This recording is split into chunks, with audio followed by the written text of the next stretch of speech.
Yet in this valley of dissolution.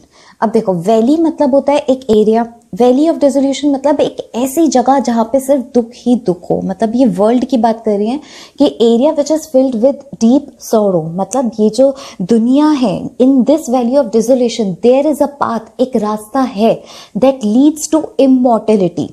और वो रास्ता क्या है, पहले इमॉर्टेलिटी समझो। मॉर्टल मतलब होता है the one who has to die. जैसे हम लोग हैं, हम लोग मॉर्टल है, क्यों? क्योंकि हम लोग मरेंगे, एक टाइम बाद हम लोगों का मरना लिखा हुआ है। और इमॉर्टल होता है जो कभी मरता नहीं है। तो वो ये बोल रहे हैं कि एक ऐसी दुनिया जहां पर सिर्फ दुख ही दुख है, वहां पर एक रास्ता है जहां पर तुम इमॉर्टल हो सकते हो। और वो क्या है? जब तुम अपनी सारी सेल्फिशनेस को त्याग दो, सरेंडर कर दो। मतलब एक ऐसा टाइम जब तुम्हें एनलाइटमेंट मिल जाए, जब तुम एनलाइटमेंट के पाथ पर चलने लगो। The Buddha said life of mortals in this world, ये ध्यान से सुनो, life of mortals in this world मतलब हम लोगों की, इज ट्रबल, दुख से भरी हुई है, कंबाइंड विद पेन, बहुत ज्यादा दुख है। तो इसके लिए शोक मनाने की जरूरत नहीं है। For there is not any means, और कोई रास्ता नहीं है by which those that haven't been born can avoid dying।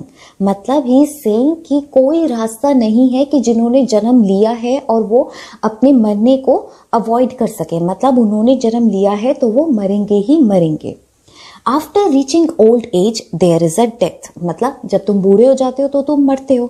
Of such a nature are living beings, कि लिविंग बींग्स ऐसे ही होते हैं कि जब बूढ़े होते हैं तो मर जाते हैं, अगर बीमार हो जाते हैं तो मर जाते हैं।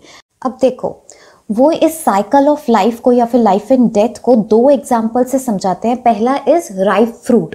वो बोलते हैं कि जैसे एक राइप फ्रूट होता है, ठीक है, they are early in danger of falling, कि मतलब जैसे ही वो राइप हो जाता है तभी उसके गिरने का डर होता है, ठीक है। ऐसे ही वो मॉर्टल्स के बारे में बोलता है, मतलब हम लोगों के बारे में जिनकी डेथ होनी है, राइट। कि जब when born are always in danger of falling, कि जैसे ही हम पैदा होते हैं तभी हमारे डेथ का जो खतरा होता है वो शुरू हो जाता है कि हम कभी भी मर सकते हैं। दूसरा वो एग्जाम्पल देता है अदर्न वेसल्स का, मतलब अदर्न वेसल इज मिट्टी के जो बर्तन होते हैं, ठीक है। वो ये बोल रहे हैं कि अदर्न vessels made by the potter end in being broken, कि जब भी जैसे ही वो बनते हैं उनका खतरा होता ही है कि वो कभी भी टूट सकते हैं। Same with mortals, same with us. So both, चाहे वो यंग हो, एडल्ट हो, फूल पर्सन हो या कोई वाइज पर्सन हो, इनमें से कोई भी इंसान डेथ को अवॉइड नहीं कर सकता। All are subject to death. उसके बाद ही is saying of those who overcome by death और डिपार्ट फ्रॉम लाइफ, मतलब जो मर चुके, depart from life. A father can not save his son nor kinsman their relatives. तो किन्समैन कौन होता है? वन हैविंग ब्लड रिलेशंस, तो जिनसे हमारा खून का रिश्ता होता है, तो वो भी अपने रिलेशंस को नहीं बचा सकते। Mark, while relatives are looking on and lamenting deeply, lamentation का मतलब होता है sorrow express करना, मतलब दुख को जताना, ठीक है, कि हम सिर्फ दुख जता सकते हैं लेकिन we can't avoid। फिर वो एक और एग्जाम्पल दे रहे हैं, one by one mortals are carried off, मतलब कि mortals are carried off मतलब कि वो मर जाते हैं या मरते हैं, जैसे कि like an ox that is led to the slaughter, जैसे एक ऑक्स को स्लॉटर के लिए, स्लॉटर मतलब टू किल एन एनिमल, मतलब उसको मारने के लिए ले जाया जाता है, ऐसे ही वन बाय वन जो मॉर्टल्स होते हैं वो भी कैरीड ऑफ, वो भी मर जाते हैं, उनकी डेथ हो जाती है। सो वाइज डू नॉट ग्रीव, जो वाइज पर्सन होता है वो दुख नहीं मनाता। Knowing the terms of the world, कि ये तो वर्ल्ड की टर्म्स एंड कंडीशंस थी कि अगर तुम पैदा हो रहे हो तो तुम मरोगे। तो जो वाइज पर्सन है वो इस चीज को समझता है और इस चीज का दुख नहीं मनाता। Not from weeping nor from grieving, ना तो रोकर और ना ही दुख मनाकर will anyone obtain peace of mind. मतलब अगर तुम रो रहे हो, अगर तुम दुख मना रहे हो तो तुम्हें कभी शांति नहीं मिलेगी, पीस ऑफ माइंड तुम्हें कभी नहीं मिलेगा।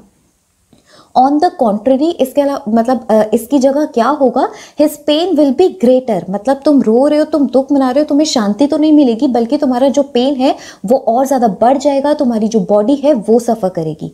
ही विल मेक हिमसेल्फ सिक, सिक हो जाए, बीमार हो जाओगे, पेल हो जाओगे, और उसके बाद तुम्हारी yet the dead are not saved by his lamentation, मतलब तुम्हारे उस दुख से तुम उस डेड पर्सन को तब भी सेव नहीं कर सकते क्योंकि वो तो मर चुका है। अब यहाँ पर देखो, He who seeks peace should, जिसको पीस ऑफ माइंड चाहिए उसे अपनी लाइफ से सॉरो, कंप्लेन्स और पेन को हटाना होगा, उसे ड्रॉ आउट मतलब रिमूव, ठीक है, उसे अपनी लाइफ से इन सब चीज़ों को रिमूव करना पड़ेगा, ठीक है। उसके बाद वो क्या बोलते हैं, ही who has drawn out all these things, जिसने ये सारी चीज़ें हटा ली हैं, जिसने ये रिमूव कर दिया है अपनी लाइफ से सॉरोज को, कंप्लेन्स को, will obtain peace of mind, उसको वो पीस ऑफ माइंड मिल जाएगा। And he who has overcome all the sorrows, जिसने ये सारी सोरोज को हटा लिया है, will become free from sorrow, उसकी लाइफ में कोई दुख नहीं होगा, पीस ऑफ माइंड मिल जाएगा। And be blessed, be blessed मतलब उसके बाद he would be able to walk on the path to enlightenment, मतलब वो एनलाइटमेंट के पाथ पर चल पाएगा और कुछ टाइम बाद वो एनलाइटमेंट को मतलब कि वो एक हाई स्पिरिचुअल नॉलेज को गेन कर पाएगा, राइट। ये जो चैप्टर है ये हमें बहुत बड़ी सीख दे रहा है। आई नो इसे इम्प्लीमेंट करना बहुत मुश्किल है, लेकिन इसे समझना बहुत ज़रूरी है, because this is the cycle of life. So this is the end of the story. Bye students, take care.